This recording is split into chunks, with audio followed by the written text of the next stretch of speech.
Hello friends, NS education YouTube চ্যানেলে সবাইকে welcome জানাই নতুন একটি ভিডিও উপস্থাপনার মাধ্যমে। এই মুহূর্তে যে গুরুত্বপূর্ণ এবং বিগ ব্রেকিং আপডেটটির দিকে আমরা নজর রাখবো সেটি হচ্ছে ডিএ মামলার গুরুত্বপূর্ণ আপডেট। এই ডিএ মামলার পরবর্তী শুনানির দিন কবে আবার ধার্য হলো এবং এই ডিএ মামলাটি আবার কবে উঠতে চলেছে, আর এই ডিএ মামলার ফাইনাল শুনানি কি তাহলে আজকে হয়ে গেল? তো তার এই টু জেড বিস্তারিত তথ্য থাকছে আমাদের এই ভিডিওটির মাধ্যমে। তোমরা যারা এই মুহূর্তে অনস্ক্রিনে রয়েছে তাদেরকে এনএস এডুকেশন ইউটিউব চ্যানেলের তরফ থেকে অনুরোধ করা হবে যে পুরোপুরি ভিডিওটি শেষ পর্যন্ত দেখো, কারণ এখানে রয়েছে অর্থাৎ এই ভিডিওটির মধ্যে রয়েছে ডিএনএস অ্যালাউয়েন্সের যে মামলা, এই ডিএ মামলার পুরো বিস্তারিত আপডেট। তো আজকে তোমরা প্রত্যেকেই জানো আজকে সুপ্রিম কোর্টের কোর্টরুম নাম্বার 14-এ সন্দীপ মেহতা এবং সঞ্জয় ক্যারলের বেঞ্চে কিন্তু আমাদের এই মামলাটি যথারীতিভাবে ওঠে। তো প্রায় বলতে গেলে 11টা 12-র দিকে কিন্তু ওঠে এই মামলাটি, সকাল 11টা 12-তে, এবং কন্টিনিউ 13 থেকে 15 মিনিট এই মামলা হিয়ারিং হয় বা শুনানি হয়। তো এই শুনানিতে কী কী উঠে এসছে সেটা আমি তোমাদের সামনে অনস্ক্রিনে তুলে ধরার চেষ্টা করব, এবং এই মামলার যে নেক্সট আপডেট কবে এলো বা নেক্সট আবার কবে শুনানির দিন ধার্য করা হলো সুপ্রিম কোর্টে সেটা আমি তোমাদের সামনে অনস্ক্রিনে তুলে ধরার চেষ্টা করব। এবং সুপ্রিম কোর্ট অর্থাৎ আমাদের মহামান্য আদালত আমাদের যে সরকার রয়েছে, ওয়েস্ট বেঙ্গল যে গভর্নমেন্ট রয়েছে, সেই গভর্নমেন্টের ওপর কী কী জিনিস চাপিয়ে দিল বা কী কী বোঝা দিয়ে দিল বা তাদেরকে দিতে বাধ্য করলো সেটা আমি তোমাদের সামনে একটা আর্টিকেলের মাধ্যমে কিন্তু দেখাতে চলেছি এই মুহূর্তে অনস্ক্রিনে। আমরা এই মুহূর্তে রয়েছি অনস্ক্রিনে থাকা একটি বিশেষ আর্টিকেলের ওপর। তো আজকে আমি তোমাদের সামনে এই ডিএ মামলাকে কেন্দ্র করে আজকে অর্থাৎ 16 মে অর্থাৎ শুক্রবার দিন কোর্টরুমে কী কী হয়েছিল বা কী কী অর্ডার এসছে বা কী কী জাজমেন্ট প্রদান করেছেন বিচারপতি দ্বয়রা সেটা আমি তোমাদের সামনে অনস্ক্রিনে তুলে ধরার চেষ্টা করব। যদিও এখনও পর্যন্ত কোনোরূপভাবে অর্ডার কপি প্রকাশিত হয়নি সুপ্রিম কোর্টের অফিসিয়াল সাইটে, এবং এই মামলার যে আপকামিং একটা ডেট বা কবে উঠতে চলেছে সেটাও কিন্তু এই আর্টিকেলের মধ্যে ইনক্লুড রয়েছে। তো তোমরা দেখতে পাচ্ছ 4 সপ্তাহের মধ্যে সরকারি কর্মীদের 25% বকেয়া দিয়ে দিন রাজ্যকে সুপ্রিম কোর্ট, পরবর্তী শুনানি আগস্ট মাসে। এবারে এইখানে লেখা রয়েছে আরও একটা কথা যে রাজ্য সরকারি কর্মচারীদের 25% মহার্ঘ ভাতা দিয়ে দিতে বলল সুপ্রিম কোর্ট। 4 সপ্তাহের মধ্যে এই পরিমাণ দিয়ে দিতে বলা হয়েছে। আগামী আগস্ট মাসে এই মামলার পরবর্তী শুনানি হবে। তোমরা অনস্ক্রিনে দেখতে পাচ্ছ। এরপর একের পর এক কিন্তু আমরা চলে আসব, তোমরা শুধু দেখতে থাকো এই আর্টিকেলটি। রাজ্য সরকারি কর্মচারীদের আপাতত 25% বকেয়া মহার্ঘ ভাতা দিয়ে দিতে বলল সুপ্রিম কোর্ট। 4 সপ্তাহের মধ্যে সকল কর্মচারীকে এই পরিমাণ দিয়ে দিতে বলা হয়েছে। শুক্রবার অর্থাৎ আজকে অর্থাৎ 16 মে সুপ্রিম কোর্টের বিচারপতি সঞ্জয় ক্যারল এবং বিচারপতি সন্দীপ মেহতার বেঞ্চে একথা জানিয়েছে বা সঞ্জীব মেহতার বেঞ্চ একথা জানিয়েছে। আগামী আগস্ট মাসে এই মামলার পরবর্তী শুনানি হবে বলে জানিয়েছেন দুই বিচারপতি দ্বয়ের বেঞ্চ। সুপ্রিম কোর্ট প্রথমে জানিয়েছিল বকেয়া ডিএর 50% দিয়ে দিতে হবে রাজ্যকে। বিচারপতি ক্যারলের মন্তব্য, এই মামলায় ট্রাইব্যুনাল কোর্ট অর্থাৎ হাইকোর্টের ডিভিশন বেঞ্চ সব জায়গার রায় আমরা খতিয়ে দেখেছি, সব ক্ষেত্রেই ডিএর পক্ষে রায় দেওয়া হয়েছে, কিন্তু রাজ্যের তরফে আইনজীবী অভিষেক মনু সিংভি জানান 50% যে বকেয়া রয়েছে বা বকেয়া ডিএ দেওয়া এখনও সম্ভব হয়নি, তাহলে রাজ্য চালানো যাবে না। তখন আদালত জানায় অন্তত 25% বকেয়া দিয়ে 4 সপ্তাহের মধ্যে দিয়ে দিতেই হবে রাজ্য সরকারকে। বাকি বকেয়া দিয়ে নিয়ে চূড়ান্ত শুনানি হবে আগস্টে অর্থাৎ আগস্ট মাসে। মামলাকারীদের আইনজীবী বিকাশ রঞ্জন ভট্টাচার্য বলেন 50% দিয়ে দিতে বলেছিল আদালত। রাজ্যের আইনজীবী জানান এই পরিমাণ দিয়ে দিতে হলে রাজ্য সরকারের কোমর ভেঙে যাবে।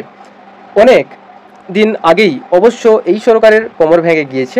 যাই হোক, বিচারপতি জানান অন্তত 25% দিয়ে দিতে হবে। কর্মচারীরা এতদিন ঘুরছিলেন, আসার কথা এই রায়ের পর সামান্য কিছু হলেও তারা তাদের অধিকারের স্বীকৃতি পেলেন। তোমরা দেখতে পেলে অনস্ক্রিনে কি বলা রয়েছে। পশ্চিমবঙ্গের সরকারি কর্মচারী বর্তমানে 18% হারে ডিএ পান।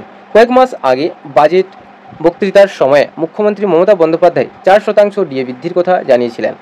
তারপরে 14% থেকে বেড়ে ডিএ হয় 18%।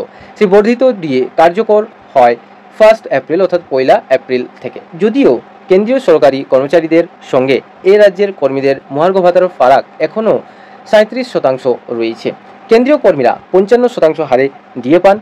এই নির্দেশের পর প্রাথমিক প্রতিক্রিয়ায় রাজ্যের অর্থ প্রতিমন্ত্রী চন্দ্রিমা ভট্টাচার্য বলেন, হাতে এখনও অর্ডার পায়নি, পাওয়ার পর যা বলার বলবো, এখানে লেখা আছে কোট আনকোট করে।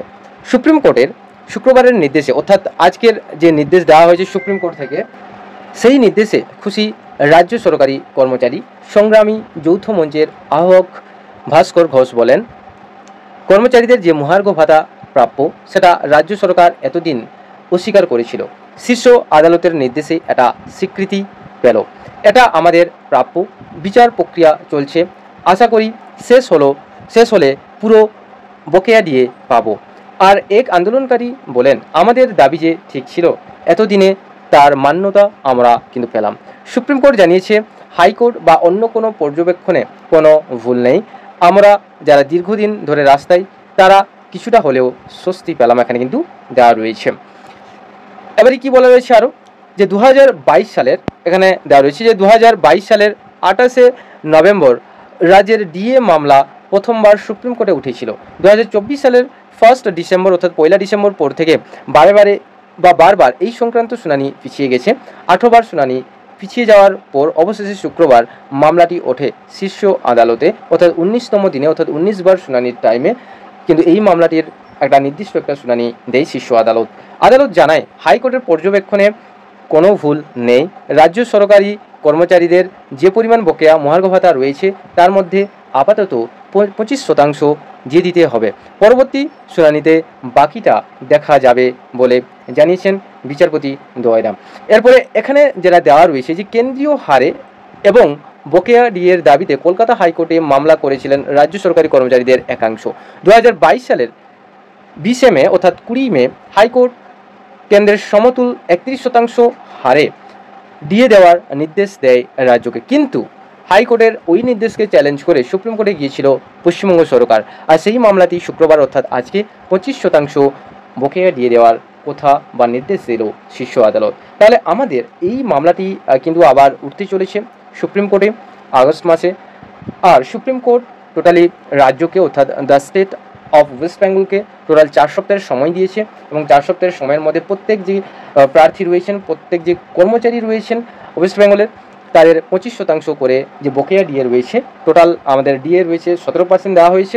17%-এর থেকে আরও যে 25% করলে যে 8% যে আরও ডিএ ওনারা পাননি, ওই বকেয়া ডিএটা কিন্তু ওদেরকে 4 সপ্তাহের মধ্যে কিন্তু মিটিয়ে দিতে হবে, ওটা রাজ্য সরকারকে নির্দেশ দিয়েছে সুপ্রিম কোর্ট। তো তাহলে আজকে যে টোটাল কি হয়েছিল সেটা অলরেডি তোমরা অনস্ক্রিনে দেখতে পেয়েছো লাইভ ব্রডকাস্টিংয়ের মাধ্যমে আমাদের চ্যানেলের সাহায্যে। তো অনেক কিছু বচসা হলেও সেখানে রোপা 2009 যে আইনি ব্যবস্থা সেটাও একটা কথা ওঠে। তো এটা পুরোপুরি কিন্তু আমরা ইন ডিটেলসে জানাতে পারবো যখন আমাদের সামনে কিন্তু অর্ডার কপিটি আসবে বিস্তারিতভাবে, তখন আমরা কিন্তু বিস্তারিতভাবে তোমাদের সামনে অনস্ক্রিনে তুলে ধরার চেষ্টা করতে পারবো যে আলটিমেটলি এই অর্ডার কপিতে কী রয়েছে এবং কবে এর নির্দিষ্ট আগস্ট মাসের কত তারিখে নির্দিষ্ট একটা ডেট নির্ধারিত একটা ডেট অবশ্যই সেখানে মেনশন করা থাকবে, এবং সেই অর্ডার কপি এলে অবশ্যই তোমাদের সামনে অনস্ক্রিনে তুলে ধরার চেষ্টা করব। তো আজকের এই ভিডিওতে তোমাদের সকলকে জানাই, যদি আমাদের এই ভিডিওটি ভালো লেগে থাকে তাহলে অবশ্যই একটু লাইক করবে, যদি ইনফরমেটিভ মনে হয়ে থাকে তাহলে অবশ্যই নিজের ফ্রেন্ড সার্কেলের মধ্যে সার্কুলেট করার চেষ্টা করবে, এবং যদি আমাদের চ্যানেল নতুন হয়ে থাকো তাহলে অবশ্যই চ্যানেলটিকে সাবস্ক্রাইব করে পাশে থাকা বেল আইকনটিকে প্রেস করে রাখবে। আর এই ধরনের নিত্য নতুন আপডেট পেতে হলে আমাদের সঙ্গে থাকতে হবে, এবং আমাদের যে ভিডিওগুলি যাচ্ছে, ডকুমেন্টের ভিডিওগুলি যাচ্ছে, সেখানে যদি তোমাদের কোনোরকম কোনো কিছু মন্তব্য থাকে তাহলে অবশ্যই আমাদের কমেন্ট সেকশনে কমেন্ট করে জানাবে। অবশ্যই আমরা উপকৃত হব, এবং তোমাদের প্রত্যেকটা কমেন্টের আমরা রিপ্লাই দেওয়ার চেষ্টা করব বা প্রত্যুত্তর দেওয়ার চেষ্টা করব যদি কোনোরকম কোনো কিছু কুইরিজ থাকে।